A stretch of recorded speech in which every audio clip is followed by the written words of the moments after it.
Welcome to Politics Aside, where I take the opportunity to introduce friends of mine, national leaders, international leaders, and those that are even closer to home, friends for many, many years that are making a difference. So I didn't really know where to start this interview today. This one is very unique in that it is certainly Politics Aside.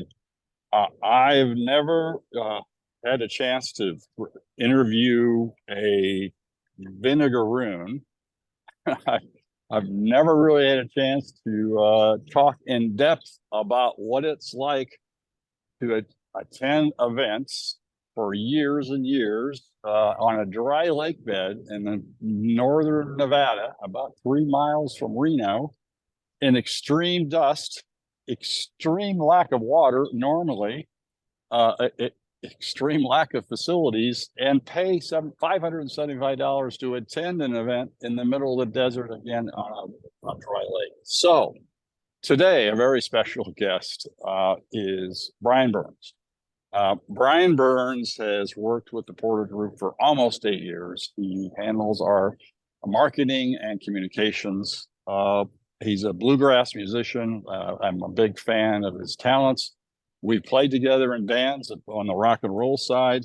He's a festival promoter, but he's also works for the post office at Burning Man in Nevada. So Brian Burns, welcome. And there's so much to talk about. Like I said, I didn't know where to start this session today other than my background is real here in DC, and I think your background is going to be showing some of the things that happened at Burning Man in Nevada just last week. So let's talk about what is Burning Man. Burning Man is a festival. And for those that don't know, it really started about 1986 in San Francisco by an artist who built this wooden sculpture that he decided to burn. It turned into a huge festival, far larger than could be handled in San Francisco, and moving to the Nevada desert about 1990, where most recently there was about 80,000 visitors, otherwise known as burners, that visited. And this year, very unique. This was not a year where there was a shortage of water.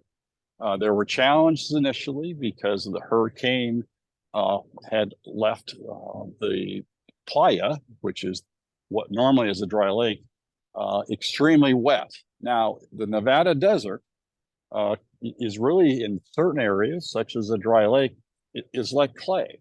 So when it's dry, it literally is so solid you can barely penetrate it, even with the equipment. When it gets wet, it turns into mud and slime. So historically in the Nevada desert, the Burning Man Festival, again, it's called Burning Man, and it is a festival, has been held about 3+ miles from Reno, Nevada. It takes a number of hours to get there because of the traffic, and trying to get out in the middle of a rainstorm or after there's been a storm is a major challenge. So this past year, again, the traditional dry lake was wet from the hurricane. And then we had about 3 months worth of rain happen in about a 24-hour period of time. So imagine all this is happening while 80-some thousand people are showing up for an annual festival in Nevada that normally ends on Labor Day weekend. So I thought I'd bring in an expert. Brian Burns, unrelated to Burning Man, but Brian Burns, again, we've been friends for a long time. Thank you for being part of our team. What is this all about? And I guess I should state, for the record, I have attended Burning Man, and I encourage all of you to attend if you have the opportunity. I did have a chance to attend, and it was exceptionally dry, but I know that there are principles, and I know that, Brian, you're wearing a costume. So I guess first you should explain the costume and what that all means as a burner from Nevada. Sure. Well, thanks for having me, JP. It's always an honor to speak with you and spend time with you. I am a burner from Las Vegas, and I've attended. This was my fifth burn. Um, Burning Man is I guess, started as a counterculture kind of festival where people were drawn together that um, had a different set of values. I guess back then it was, you would probably consider more of your environmentalists and ecology people that were concerned about recycling and global warming and things like that before it was, a fairly well-known entity. So I think what happened was they started gathering, and one of the principles is radical self-expression. The desert, as you said, is a very hostile environment, even in the best of conditions. And we've suffered through every year. It seems like it's always something. This kind of caught people off guard a little bit. Um, but Burning Man in general is a massive festival that is accepting of all people. As long as you can basically do anything you want to do there, as long as you're not hurting anybody else or breaking a law or doing, you know, you want to walk around naked, you can do that. I don't recommend that in the Nevada sun, but there's plenty of people that dress up, and it's kind of a combination of Mad Max, Mardi Gras, um, the pilgrimage to Mecca, and like an ultra endurance race all together. So this year, I want to get back to in a moment, but prior years, tell us about the temperature, the silt, the dust, what it was like in the prior years. So it's always been, as I said, a very hostile environment. You come prepared. That's the whole point of this is you prepare your camp. This is a year-long endeavor with your campmates we have conference calls and spreadsheets, and you're bringing this, I'm bringing that to avoid redundancy. And it's not just about survival, but it's about in creating an environment where it's fun and people are having a great time, and you're doing things that you would never see or do in the default world, as they call it. Well, I opened by saying it's about 3 miles from Reno. I meant to say it's about 3 hours. So Yeah, if yeah. you add the logistics of actually getting there, you're not allowed to have vehicles during the festival. It's mainly for pedestrians and bicycles, correct? But And what's the journey like just getting there? If it takes 3 hours waiting in traffic, what is it like? And plus, while we're on that, isn't there some ritual that happens as you enter for the first time? That's correct. You're right. So everybody's journey is a little bit different. Am jealous of people that live in Reno that only have a 4 or 5 hour drive to Burning Man. My drive was about 14 hours, did it by myself straight through. And the problem is when you get there, you never know what to expect wait time wise, because if everybody has the same idea about when to arrive, there's been waits to get in. It's a 6 mile journey from the pavement to the actual playa. There have been waits of 12 to 18 hours. I believe in '07, the last time it rained, they shut the entire gate road down for 24 hours, and people were either stuck in the gate road or stuck on the highway waiting to get in. They closed everything down because of the same conditions that we had this time. But It's a long journey, and when you do get there, you go through the gate. Your vehicle is searched to make sure you don't have any extra people hiding or any bad intentions. Um, then you travel through what's called the greeters area, where there's people out there 24 hours a day that welcome you home. That this is home to a lot of people, maybe only be for a week a year, but it's a very special place. And the hostility of the environment makes it even more like you feel special being there, like you have to prepare. And when you do arrive for the first time as a virgin burner, you're asked to do a snow angel in the dust to make sure you get good and dirty and realize that dust is a big part of this festival. well, I'm glad there weren't cameras around in my day. Yeah, I do remember that portion of the ritual. But I also note that there was a lot of billionaires hanging out there. There's these multi-million-dollar RVs, and they in some cases flying in their private planes. That just seems like the other extreme. Or maybe I guess I should check payroll. We're paying you too much, Brian, or we're not enough to be there. Certainly was not in a luxury camp. That's what those are referred to as. And people like Jimmy Buffett and Tony Hsieh, the late Tony Hsieh from Las Vegas, the tech bros from San Francisco have a lot of money to spend. And it's become a little more like Coachella, where it's about the Instagram crowd that are there to get their picture taken. And the nobody really has a huge problem with the luxury camps. However, in recent years, they've started walling those off. So the one thing about Burning Man is you can wander into anybody's camp and you're going to be welcomed and fed and whatever you need. But the fact that there's people that pay huge amounts of money to have someone else set up their RV, set an art car up for them, e-bikes, and cook their food and take care of their water and their showers, that kind of defeats the whole purpose of it. They're flying in on private jets. There's an airfield there at Burning Man as well. So they literally design a city, and it's based upon the clock, correct? It's based on an ancient Greek city design where it uses concentric circles that expand. The center of the clock where your hands meet, that's where the Burning Man himself sits. South of that, you have a center camp, which is where people can go for information and that sort of thing. The rest of the circles are all camps. Some of those are just one person in a car. Some of them have hundreds of people in their camp, and they set up massively elaborate structures, and it's things you can't even imagine that someone has put in the middle of the desert. Well, I appreciate, again, you're a musician, but that means you're an artist. And I've seen your artwork every day because we work very closely.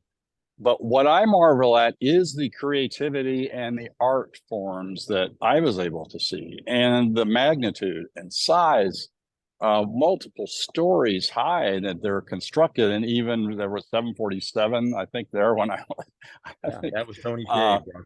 Yeah. So tell us about the artwork, the creativity that goes into this, and the expression of that, I guess, freedom to do what you want to do in the art form, right? Correct. That's what draws me to Burning Man. It recharges my creative batteries for an entire year. As someone who's a musician and an artist, I'm constantly looking for inspiration, and this place is chock full of it. This was my first burn in 13 years, so a lot of things had changed. I just felt it was time for me to go back, and I had some moments in the last couple of years that it made me feel like I reached a crossroads where I was like, I need to go return and do some thinking and hang out with my people. The last year that I was there was maybe 30 art pieces on the playa. This year there were over 100. So the things that have changed in the last 13 years were the increase of art, which is, you're right, there's people out there for months ahead of time building these massive sculptures and structures. Amazing. Desert. It's incredible. It truly is. And they're there still taking them down and cleaning up. But it's just, you cannot believe some of the things that people come up with, and that it just blows your mind. Like, the other thing that wasn't there the last time I was there was LED lights, which have transformed Burning Man. In 2010, you had to learn how to weld, solder something called EL wire. It was like a little neon wire that you would use to light up your bike or your car or whatever. Now the advent of LEDs and lasers, and it's just incredible. It is simply blew me away how much it had changed in that regard. Well, I do appreciate you wearing your costume, but before you take it off and show us the real Brian Burns, explain that a little bit, the choices that can be made, and what the theme was this year.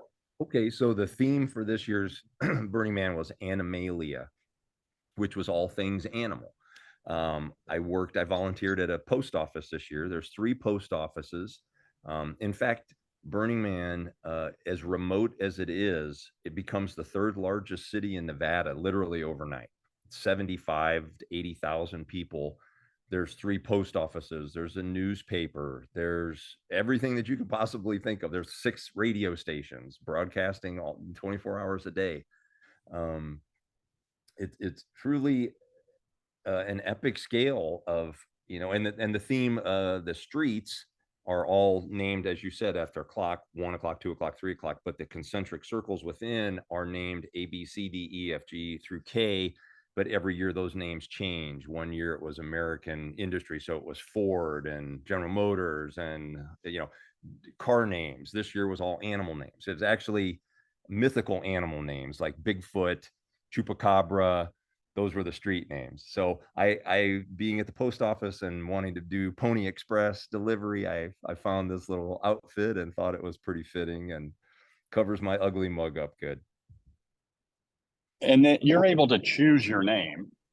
So I Sometimes guess it's given to you. There was a guy in our camp named Brace, and it was because he fell off of a shipping container dancing on it one night and broke his back and was in a brace for 3 months. So sometimes they're not the most ingenious names, but they stick. Well, since you did a lot this year volunteering, I guess you can take off your mask. Okay. I'm sorry I didn't suggest that a little sooner. That's the real Brian Burns that I know right there. So you helped this year. You helped with the post office. There's 3 post offices, and they were on the different clock on the different time, right? So tell us about the post office. So I thought that would be a really interesting way. I got a ticket last minute. I've been doing a lot of boondock camping over the last couple of years, like just out in the middle of nowhere, very self-sustained, solar battery, solar power, all that sort of thing. So I was really prepared this year when someone called last minute with a ticket and they said, we're at the post office. So they organize with the main post office in Gerlach, Nevada. They go in every day out of Burning Man. They pick up the mail. They bring it back. It gets divided amongst the 3 post offices for disbursement. So we deal with regular, what they call default world mail coming in to Burning Man. So we deliver real mail, real USPS mail. I probably delivered 70 pieces of mail. My post office handled over 12,000 pieces of mail last week. And some of it is interplaya mail, meaning you can send a postcard to somebody in another camp, a message. We deliver that for free. Or if you want to send a postcard out, we have international postage. That's what most of the people in the post office do for their gift, is bring postage stamps. And then people can mail postcards. We all give them free postcards. And I had some of the most, I took a roll of 40 stamps. I gave almost all of them away at the window. And that to me represented 40 conversations with people from all over the world. Like, it was incredible. It was a really interesting. But no money. You can't use money, right? It's all charity or sharing. It's all gifting. It's a gift. Gifting. Right. There's no bartering. There's no money. You either give something or you receive something. There should be no expectations of, well, I did this for you, so you do that for me. You do it because you want to do it, or you have extra, or it's a very communal kind of society, even for only a week or 2. Oh, we could learn a little bit of that here in DC, some of that sharing. Sure. In DC, we could look behind me right now. Maybe we could talk to them about some more sharing. All right. Maybe they should all man for a week. Yeah, so before, and I would encourage that because of the fellowship. But before we get to fellowship, your creativity, and you're an artist, and you helped with the post office. You also created a postcard, correct? Artwork with your talent, right? I designed a postcard that was going to be my gift to the post office. So I had 2,500 of those printed up. And we also had postcards from previous Burning Mans where we had a big board where people could look in the window and say, I want number 6, number 8. And then we help them fill it out. And then we actually cancel. So I designed this cancel stamp as well. So it has all animals on it instead of the curvy lines. So when you get a postcard from Burning Man, it's got that special Black Rock City cancel stamp on it. So that was my I expect a good shower. They had a terrible shower, so I gave them my portable camping shower.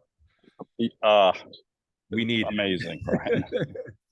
I marvel again at all that you do. Now, I would expect some of the creativity you're doing for the Porter Group is going to include now some of that artwork.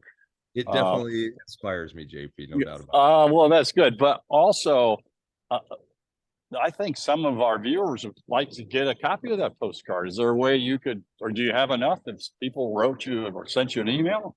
Absolutely, we could take care of this. Is what it looks like. This is the front of it, which was sorry, the Burning Man kind of artwork, but I customized it for our post office, and then just has a QR code showing where our camp is. This is a little ghosted image of the playa down here, and it was really fun. I learned a lot about mail, believe it or not, and I actually read Charles Bukowski's Post Office while I was there, sitting in the mud. I'm like, what a perfect time to catch up on a great old book. Aren't you amazing? Thank you for sharing the logistics, some of the history, and some of your personal experiences. But I'd like to take that to another level because there is a very unique fellowship. It's pretty special. People really do say hi to each other. There's communications. Of course, there's Wi-Fi available most of the time, but there's communications between people. So, what was it like during the storm, and what was it like then after? How did people interact with each other? So that's a great question. After 13 years, and all my previous burns were with a camp of my friends and their friends. So it was a lot of familiarity right off the bat. This time I was with a camp where I only knew two people. One was my mechanic and one was my contractor on my house. So I knew them kind of well, but I wouldn't say I was there with my best friends. I was a little, to be honest, disappointed. I went early for the first time for what they call build week. So I went in on Thursday. As soon as they opened the roads from the hurricane, I was there that midnight. I pulled in and I got up on Friday, Saturday, Sunday. And the ones of us that were there early that had the special tickets to get in early, we built the camp. And then people started showing up. We had a couple that flew in from Melbourne, Australia, and drove out, rented a car in Reno and drove out. And all of their gear was there from last year because we store it for them in Gerlach year round. We have a shipping storage area where we keep all of the post office stuff. I found that the campers were a lot younger than me and were a little more into the party mode, like they wanted to go out and play, and there was work to be done. But Well, play on the playa. play So on the playa, yeah. yeah, And playa. Sorry, playa. but what was very encouraging was that when things went south in a real hurry, that was the first time that our camp actually got together and had a meeting and said, hey, this is what's happening. Somebody was killed think was electrocuted. We need to be careful. We need to start conserving water. The porta potties are full. There's going to be nobody in or out of here for maybe 48 hours. So we need to start working together as a team. And that really brought our camp together. And you saw people who might have a big, beautiful RV, and somebody in their camp was sleeping on a wet mattress, or their things had been completely soaked. We pulled together. It wasn't like a hurricane where people are caught off guard. Most of us were overly prepared. You go there with the thinking of you take enough for yourself and at least one other person, because you never know, something could happen. During build week, their trailer caught fire, their car burned, their RV burned, all their supplies burned. We took care of that. That's what's great Well, about the Burning Man organization is called the ORG, right? ORG. It's the ORG. So I'm learning all the language to make sure we can communicate well. It from the outside, it appears that the organization, the ORG, the county, Washoe, and other communities, emergency personnel were very responsive. Correct? It appears that way on the outside. So what I will say is we did have Wi-Fi at the post office. We use that to coordinate with the other two post offices and with the post office in Gerlach. And we shared our Wi-Fi, but when the storm hit, that's when we really had to pull together. And so we were sharing that we considered that a resource, because there were people that needed to let people know they were okay, make travel changes, try and get out. But the reality is there was nobody getting out. But you also had one time I was trying to send work a message like I'm okay.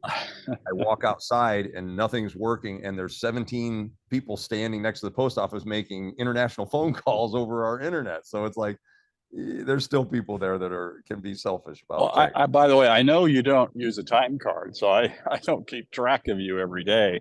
But until I saw the note, I'm okay, I thought you had been communicating like normal. I mean, so good job as an employee perspective. But it did seem like all the agencies came together. The org did everything they could. They were seemed to be very responsive from the outside looking. It's tough. The radio stations were key because there is no cell service. When you first get there, you can get a signal in and out, but once 75,000 people descend on the city, there's nothing. And some people bring Starlink, but that's a new occurrence. And quite frankly, the organization and your camps encourage you to put your phone down and be immersive in the environment, your fellow burners, and not to worry about what's happening in the outside world. If you got kids and needs, yeah, they understand that. But if they get mad if they see you posting pictures on Instagram and things like that, it's not meant for that. So it's changed. The philosophy has changed a little bit. You have your old burners who are very traditional, and then you have the younger generation. Like, so where do you fit into that, Brian? I guess I'm an old timer now. So then, you being the old timer, just explain, and I know we're running out of time, but why burn the man? I think it's a symbolization of counter culture, counter capitalism, that it's symbolic in a way that's different to everybody, I guess. To me, it stands for, do we have the resources and ability to feed, clothe, and educate every human being on the planet? Of course we do. Now it's a matter of turning people's attitudes towards that to bring that philosophy to the rest of the world. I think we have people. There's burners from all over the world. The one of the most amazing conversations I had was the temple. The man is a big party. When that burns, everybody's hooting and hollering. And when there's also explosions, there's fireworks. It's a whole world party. Right. That's the climax of Burning Man. The antithesis of that is the temple. The temple is a very solemn, sacred place where people go and leave mementos of loved ones that have passed away. It's a very sorrowful, hopeful place, though. Very quiet, very serene. And Tuesday night, when that went up in flames, there was not a sound, and it's a completely different fire. The first one is full of party. The second one is silence, dead silence. 50,000 people sitting in a circle around a fire and nobody making a sound is pretty incredible. Well, I really don't want to conclude until I ask you a really paramount question, and that is, if there's one moment in time during, and by the way, you just got home, right? How long you been home? Back yesterday. 24 hours. So I waited until the people that needed to get home could leave. I waited for the roads to dry. I was borrowing somebody's truck and trailer, so I wanted to make absolutely sure that I didn't get stuck. And I work remotely for you, so I figured as soon as I got out, I could be back online. And I left at 5 o'clock in the morning on Wednesday and drove straight through and got home yesterday. So, well, I mean, credit to you, Brian. I know your passion, not only for the arts, but for people, real people. And it shows daily. But what is one moment that you would like to share of this experience? And I know you just got home, so I want to get it fresh. What is the one moment that you'd like to share from your experience the last, I guess it'd be about 3 weeks for you? Yeah, the supermoon coming up was incredible. The people, everybody would come out and howl at the sunset. Like, I miss that. Like, the things that you do there. I noticed as I brushed my teeth this morning that I'm being very conservative with my water, which I should be doing anyway, every day, not just at Burning Man. But the moment that restored my faith in Burning Man was at the temple. It was raining. They were going to shut it down because they close it off to make sure nobody sneaks in there and kills himself. I walked out through the mud. And I stood there, and it was raining, and I looked around, and I saw a woman, and she was 50, putting a tribute to her mother up. She had just finished it, and I just said, "That's really beautiful." She would be very happy about that. And she turned to me. She was from Switzerland, and she talked to me for 25 minutes and told me her entire story about her mother being a mariner at sea for 20 years and the relationship they had, and that she had an abortion 25 years ago and then was feeling sorry for that. She was going to leave all of those things behind in the temple. And when it burns, all of those things go away and we release those feelings. And to just sit there to somebody I had just literally met and just say, and just listen. That's all I did, was just listen. That was the most poignant moment of the entire thing for me. Well, it's spectacular, Brian. I'm glad that you enjoy yourself, but more importantly, glad that you're home, safe and sound. And your remote, as your boss, your remote work is exceptional. So don't ever worry. There was one casualty. I lost my Porter Group Yeti mug. Oh no! Wow. I bet we can figure that out. That was about the worst of it for me.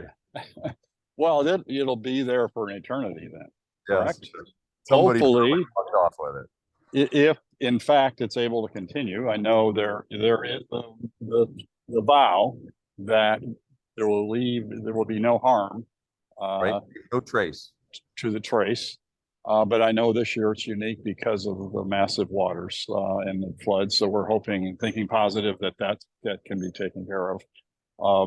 Again, I just want to say thank you, Brian, for sharing this experience. Appreciate all that you do, and look forward to seeing you very soon in person.